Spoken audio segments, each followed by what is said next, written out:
అందరికీ నమస్కారం. Welcome to Sandhya kitchen India. ఇవాల్టి మన వీడియో వచ్చేసి పొన్నగంటి ఆకుతో పప్పు చేసుకుందాము. పొన్నగంటి ఆకు తీసుకోవటం వలన కంటికి చాలా మంచిదండి. ముందుగా ఒక కప్పు కందిపప్పును తీసుకొని ఒక అరగంట పాటు నానబెట్టి పెట్టుకోవాలి. ఇప్పుడు ఆకుకూర కోసుకొచ్చుకుందాం రండి. ఈ పొన్నగంటి ఆకుని మనం రోజు ఆహారంలో ఏదో ఒక రూపంలో పప్పులో కానీ తాలింపులో కానీ ఏదో ఒక రూపంలో 2 నెలల పాటు డైలీ తీసుకున్నాము అంటే కంటి సమస్యల్ని తగ్గించుకోవచ్చు. అలాగే దీర్ఘకాలిక వ్యాధులైనటువంటి షుగర్ని, బీపీని కూడా కంట్రోల్ చేసుకోవచ్చు. ఈ పొన్నగంటి ఆకు ఆరోగ్యానికి చాలా మంచిదండి. దీన్ని చాలా ఈజీగా కూడా పెంచుకోవచ్చు. మనకు పల్లెటూరులలో అయితే పొలాలలో ఈజీగా దొరుకుతుంది. ఈ ఆకుని మనం ఇళ్ళల్లో పెంచుకోవడం కూడా చాలా సులువుగా పెంచుకోవచ్చండి. లో మెయింటెనెన్స్ ప్లాంట్. జస్ట్ ఒక కొమ్మ నాటితే చాలండి, అదే మొత్తం స్ప్రెడ్ అయిపోతుంది కుండీ నిండా.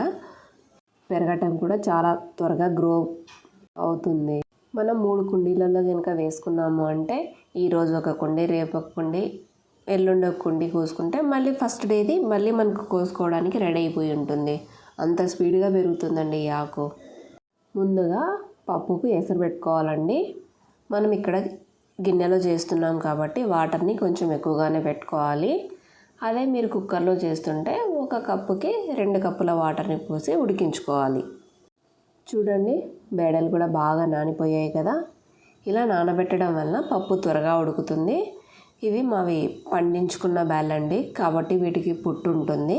ఇలా నానబెట్టడం వలన ఆ పొట్టు కూడా పోతుందండి.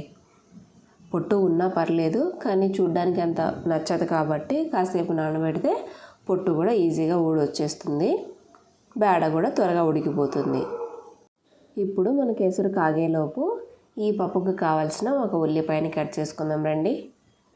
ఒక మీడియం సైజు ఉల్లిపాయని తీసుకొని కొంచెం పెద్ద ముక్కలుగానే కట్ చేసుకోవాలి. అలాగే 3 నుంచి 4 పచ్చిమిరపకాయలు మాత్రమే వేసుకోవాలండి. ఎందుకంటే దీంట్లో పచ్చిమిర్చి, ఎండుకారము 2 వేస్తాము కాబట్టి ఇక్కడ 4 పచ్చిమిరపకాయలు మాత్రమే వేస్తున్నాను. చూడండి, ఎసరు బాగా కాగుతుంది కదా. ఇప్పుడు మనం కడిగి పెట్టుకున్న బేడల్ని వేసి ఉడికించుకోవాలి. అలాగే మనం కట్ చేసి పెట్టుకున్న ఉల్లిపాయలు, పచ్చిమిరపకాయలని కూడా వేసుకోవాలి. ఇందులోకే 1/2 టీ స్పూన్ పసుపుని కూడా వేసుకోవాలి. ఒక డ్రాప్ ఆముదంని కూడా వేయండి, పప్పు త్వరగా ఉడుకుతుందండి ఇలా ఆముదం వేయటం వలన.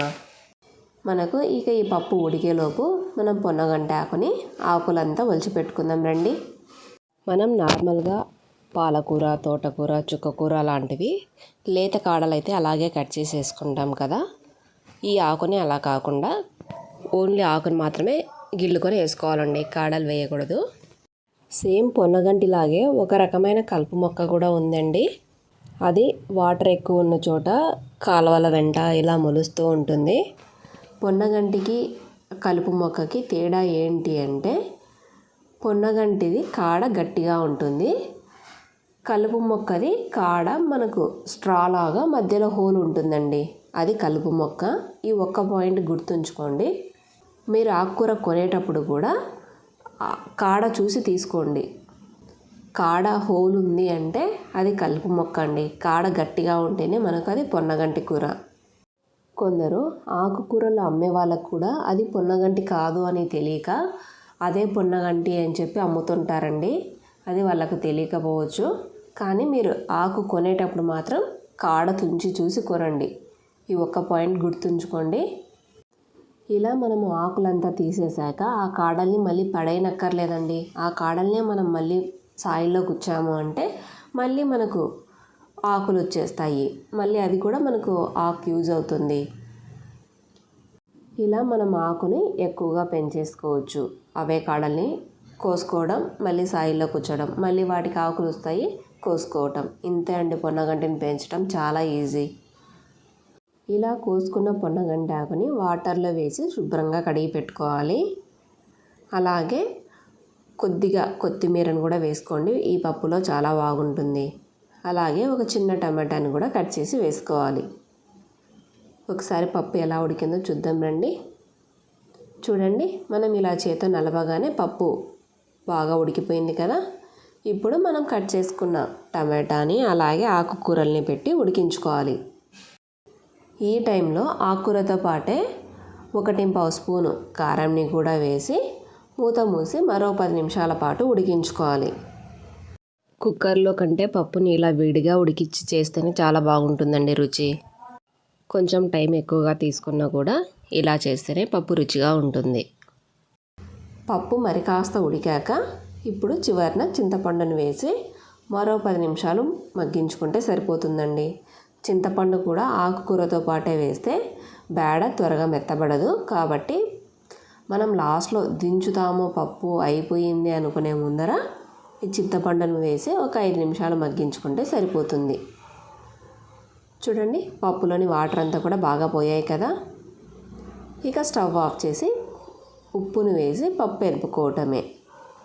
ఈ పప్పు గట్టిగా ఉంటేనే బాగుంటుందండి, పల్చగా ఉంటే అంత రుచిగా ఉండదు. కాబట్టి వాటర్ అంతా ఇంకిపోయే వరకు బాగా ఉడికించుకోండి. ఇక ఈ పప్పుకు తాలింపు వేసుకుందాం రండి. స్టవ్ పై ప్యాన్ పెట్టి 1 టేబుల్ స్పూన్ ఆయిల్ వేసి హీట్ అయ్యాక ఒక తాలింపు వడియంని నలిపి వేసుకోవాలండి. ఈ పప్పుకి తాలింపు వడియంతో తాలింపు పెడితే చాలా బాగుంటుందండి.